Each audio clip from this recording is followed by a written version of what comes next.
હમણાં એક જોરદાર વસ્તુ થઈ. રશ્મિકા મંદાના કરીને સાઉથની એક એક્ટ્રેસ છે જેના મેરેજ થયા અને પ્રોપર સાઉથ ઇન્ડિયન રિચ્યુઅલ્સથી એ બંને લગ્ન કર્યા. જે અત્યારની આ સો કોલ્ડ પરીઓ છે ને એ લોકોએ અને એનાથી વધારે એના મા બાપે સમજવાની વસ્તુ હતી કે એણે પ્રોપર છે ને ટ્રેડિશનલ સાડી પહેરી હતી. જે અત્યારની છોકરીઓને પાનેતર પહેરતા મોત આવે છે ને, અને બોલિવૂડની જે નવરીઓએ છે એ લોકોએ આજે દૂષણ ઘાલ્યું છે ને કે ડિઝાઇનર લહેંગા આપણા થોબડાને સૂટ કરે છે કે નથી કરતું એ તો 2 નંબરની વસ્તુ છે, પણ બોલિવૂડવાળીઓ પહેરે એટલે આપણે પહેરવું એ જે ટ્રેન્ડ ચાલી રહ્યો છે ને એ લોકોએ આ ફોટા અવશ્ય જોવા જોઈએ. બીજી વસ્તુ કે કોઈ પણ જાતના આના 2 કોડીના પ્રી વેડિંગના ફોટા ક્યાંય આટલી મોટી હિરોઈને ક્યાંય પોસ્ટ કર્યા નથી. ટ્રેડિશનલ એણે જે ઘરેણાં પહેર્યા છે બરાબર છે, ખરેખર એટલી સુંદરતાથી એ લોકોના ફોટોગ્રાફ્સ નથી. એણે જેની જોડે મેરેજ કર્યા એણે કોઈ આવા બાયલા વેડા કર્યા કે ઓલી આવે ને રોવા માંડ્યો ને નીચે બેસીને આમ ડાચું નીચું ઘાલી દીધું ને હવે તું મને હાર પહેરાય ને પછી એની નજરો ઉતાર, કોઈ આવા 2% નાટકો આ લોકોએ કર્યા નથી.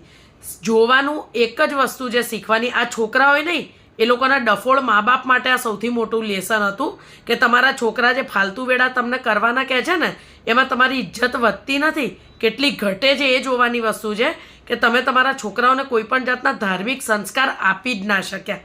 તમે અંબાણીના છોકરાઓના લગ્ન થયા, આટલો મોટો માણસ બરાબર છે, તમે ક્યાંય એ લોકોના પ્રી વેડિંગના ફોટા જોયા કે આમ જેન તેન ફાલતુગીરી અહીંયા કિસ કરે ને અહીંયા કિસ કરે ને બધા ફોટા ને મહિના સુધી ભટકવાનું ને કોઈ જગ્યાએ તમે દૂષણ જોયું એ લોકોના મેરેજમાં?